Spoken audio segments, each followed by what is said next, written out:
Good morning, friends. Welcome back to GM Philosophy in the Morning. It's great to have you back. Thank you so much for tuning in. Today we're talking about a question that I was asked in my Discord. By the way, if you want to join my Discord, you can find a link in the pinned comment, like the first comment here in the video. But this question was basically about character transformations. And the question was, I'd love your take on character transformations, vampirism, lycanthropy, undeath, etc. How to make it fun and exciting, but still balanced for the group. Maybe a future video idea. Okay, so this is actually a great video idea. Now, I did a video kind of talking about this, but on the NPC side. And I really went deep into kind of describing one character's transformation to undeath, which you can find that link in the card. I'll link to it in the card here on the video. With that being said, let's talk about this from a game perspective, like for player perspective.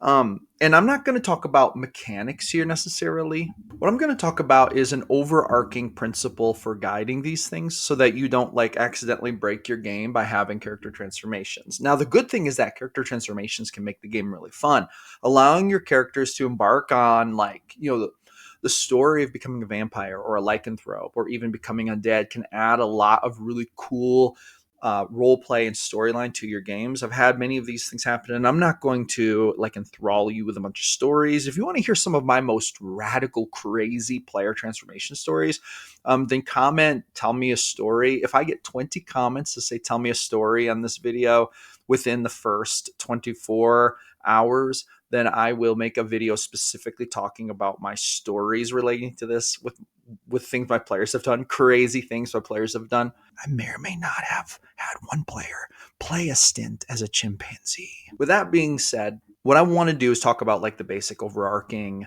principles that I follow when I'm like basically being the GM and having players go on these transformative type experiences, which I really like and I think are really cool. So the very first principle is don't break your game. You don't want to allow some kind of transformation that's going to be really broken and zany. Not because I'm necessarily afraid of the game getting broken. Really, that's not really a fear that I live with a whole lot. You just don't want to break it anymore, like any deeper than you're willing to go. But more importantly, you don't want to make it so much that it's just too much for the player. So what I mean by this is like, let's say that you give a player a transformative ability, like where they suddenly get exposed to some kind of cosmic radiation and they become like Superman. So they become basically invulnerable to damage. They can fly. They have eye lasers, basically undestroyable, and they become the most powerful being in the universe all of a sudden.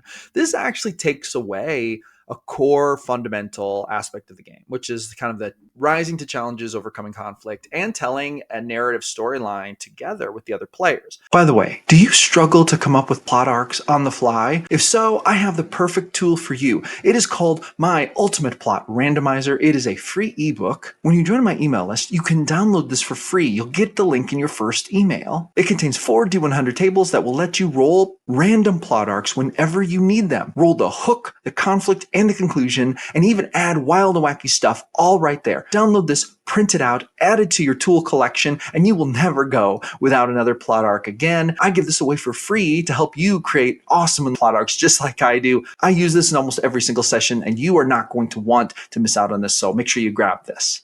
What we don't want to do is separate one player out from the others because of the transformation. We want the transformation to be like cool and interesting and to give to the story, but we want to keep it so that this player still has challenges. This player still has reasons to tell the story with the rest of the group. Okay. So this rules out like any kind of super overpowered transformations. We want to stay away from that. So that's the first thing, is don't break your game in the sense of giving broken transformations. The second thing is don't like ruin the character. Okay. So when you do a transformation on a character, or a character embarks on transformation, a lot of times something will be lost and something will be gained, right? And you want that to be the case. You want there to be a downside and an upside to every transformation. And so like, let's take like a vampire, for example. Vampires, there may be, now in your world, you can run vampires however you want, but in my world, it'd probably be something like, now if you are in sunlight, you start taking small amounts of damage and or getting exhausted, right? So it's probably like you're going to be exhausted if you are not completely covered, like, wearing like complete coverings, if your skin is exposed at all, you're going to start taking damage. And it's also true that now you cannot enter people's houses without them inviting you in. So these are the downsides. The upsides are you have some boosted combat stats. You can take a lot more damage. You have to be staked through the heart to be killed. So if you get to 0 hit points, you're basically going to lay there, and you might lay there for a long time. You'll eventually regenerate, but you might be laying there a long time, but you won't die. Bad news is you are technically undead. So if you do get destroyed, that's like it, right? Once you're a vampire, maybe someone could cast like resurrection on you, but since you're undead, you are also going to register as undead to paladins and that kind of thing. So, right, we're talking about a situation where you kind of have like upsides and downsides, and there should be story woven into it, and it should be story worthy. It's also true that the characters, because of the transformation, may be more or less like socially accepted.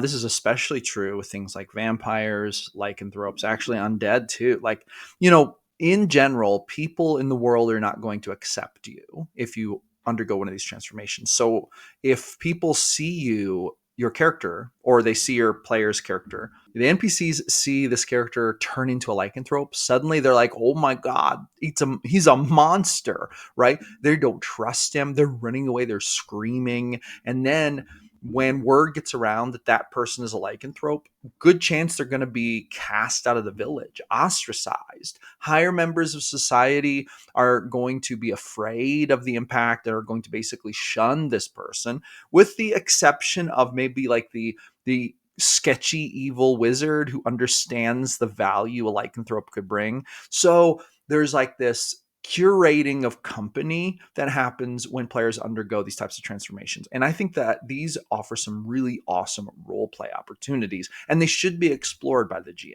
And that actually brings us to an interesting point with these types of transformations, is that they often elicit the approach of strange company. So like, who are the types of people who are afraid of lycanthropes, afraid of vampires, afraid of undead creatures, right? Like most people are going to scream and run and tell the church, right? That's how it's going to run. You might have paladins coming after those characters to try to smite them, because that's literally their job. Like, paladins will find you if you're undead and try to smite you. Okay. They have very little generally like empathy or care for like your story. They're going to come after you. Now, with that being said, it's also true that if you're a GM running players who are going on these types of transformations, this opens up the opportunity for you to cause the types of people who do not run from these types of characters to approach them and try to maybe, utilize their services, win them over, right? So let's take, for example, maybe a crime lord who's kind of wise but pretty evil, runs the docks in your local city. He realizes the potential a vampire could bring to his organization. He realizes that this person could be like a hitman. This person could be someone who goes and intimidates people.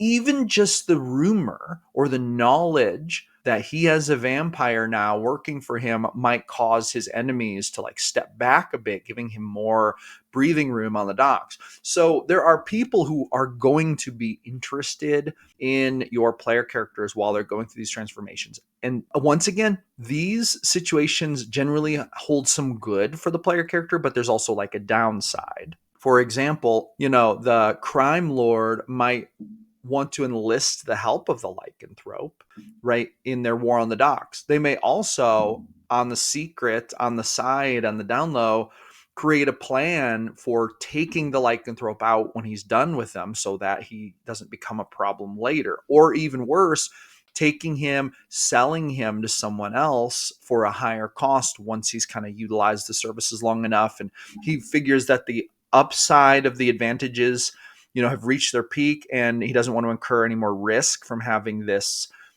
transformed character on his payroll, right? So there's like an up and down in the types of characters who will approach the players. Like, a lot of times they're not going to be the good, compassionate people who are trying to help, unless They're good, compassionate people who are trying to help who don't have much. And with that being said, we have come upon the midway point in this video, and I have something to ask you. If you enjoy my content, please hit that thumbs up button, hit that subscribe button, and listen. In order to continue to fund my channel and to build it up and make it even better, I have gathered my 2 books that I've published and a collection of my favorite Amazon products. I'm an Amazon affiliate. I've put them in a pinned comment, first comment in the video. If you would do me a favor and just kind of browse down there while you're listening to the video and take a look at those Amazon products, maybe click on 1 or 2 that seem interesting to you. I try to make the list new every week. So basically it's a list of my favorite D&D GM type products that GMs might like. Every single week I kind of try to curate the best products possible.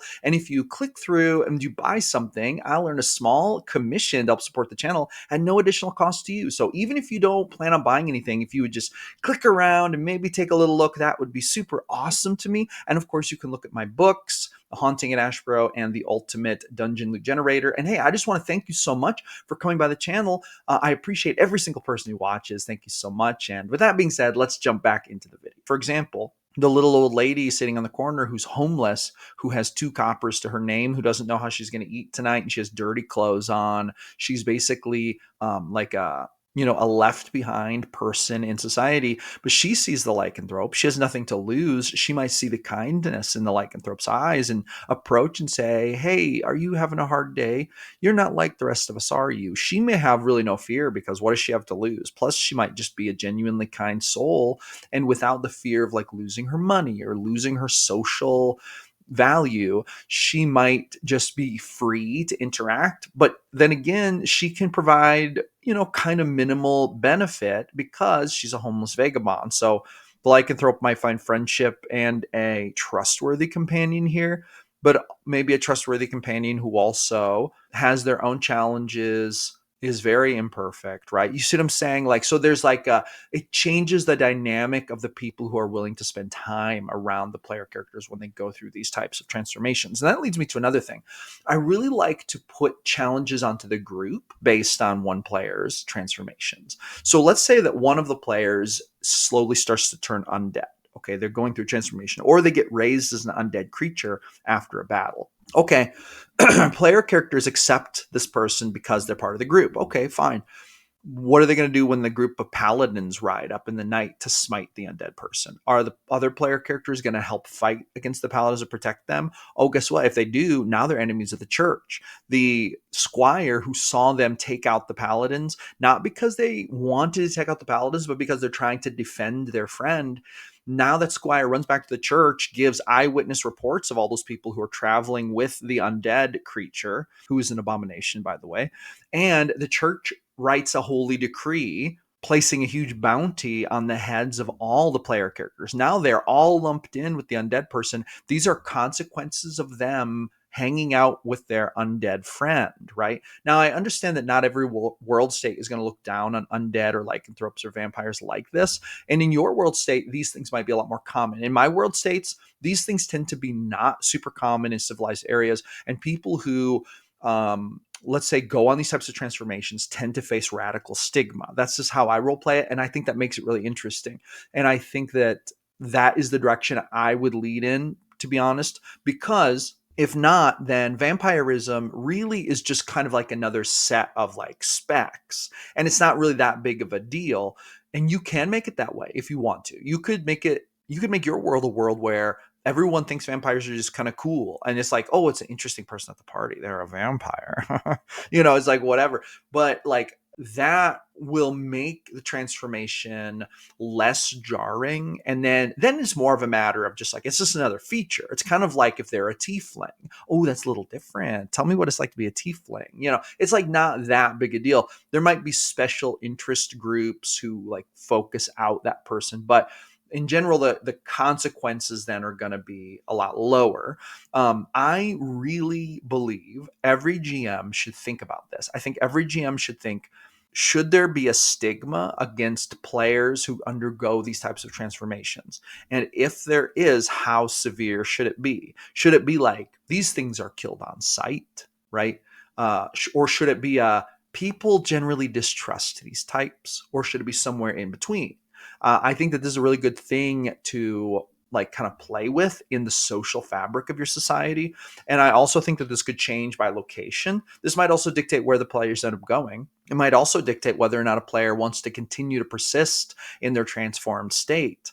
Right? There can be upsides and downsides to it. This can also lead to a lot of player role play. Players can role play through the transformations, right? And that's actually a very mature sort of like advanced type of role play. Role playing through a character's inner emotional changes that they're going through while they're going through an outwards transformation. This provides an incredible like canvas for some cool role play that I think is usually underserved because it's not like a group activity, but if you have the time for it, that can be a really, really awesome thing. And the GM can help facilitate that by saying things like, what are you going to do? The character says, oh, I'm going to go up to the inn room, the room at the inn, and I'm going to go to bed. And so it's like, you go up there, but as you're walking through, you catch sight of yourself in the mirror. Or in the vampire's case, you look at the mirror and you realize you do not see your reflection in the mirror. Tell me what your character feels about this, and then like kind of get them to open up about it. Or maybe the lycanthrope. It's like you go up and you look in the mirror. You see that, even though right now you're in your humanoid form, you have changed. Your hair is a little shaggier.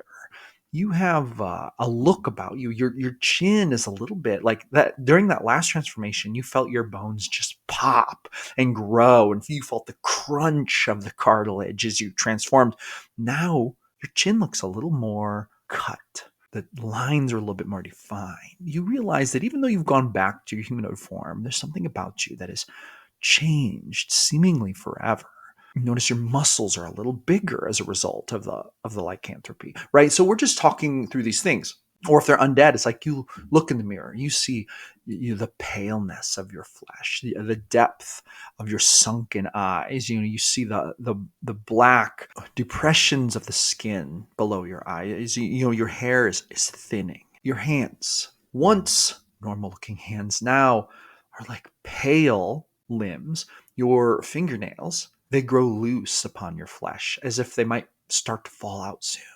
Right. So it's like we're kind of going through what is the character going through emotionally as they go through this transformation. And you don't have to go crazy with this. What I like to do is just stop and take one session or one like interaction per session for that player. Give them 4 minutes to role play through this every session as they're going through the transformation, and that can add a lot of depth to the interactions, can add a lot of depth to the table and the story. With all that being said, I'd like to hear what you think. Drop me a comment. Let me know how you run character transformations. And hey, if you want to tell me the story of your in-game character transformation that happened at your table, I would love to hear it. I love listening to the stories, reading them on YouTube comments. And so, yeah, I would love to hear it. With that being said, that's going to conclude my take on this topic. I hope that you found this useful. I hope that I've kind of thoroughly explored the question and given you some creative ideas. And thank you so much for coming back for another episode of GM Philosophy in the Morning. I'm here every single day creating videos about the best game in the world, D&D. So I will see you awesome people on the next one.